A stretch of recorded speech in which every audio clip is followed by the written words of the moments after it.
SR, जमरुद को गाड़ी में ले जाओ। उमर भाई, अब दादी को घर ले जाइए।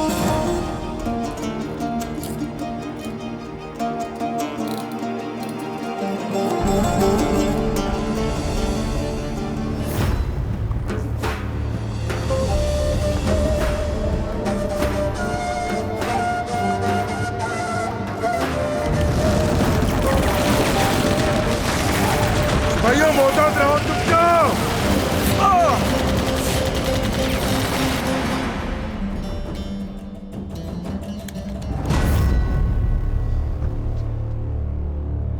गाड़ियों में बैठो, बंदूक नीचे करो, नीचे हो जाओ। खबरदार कुछ करने की कोशिश मत करो।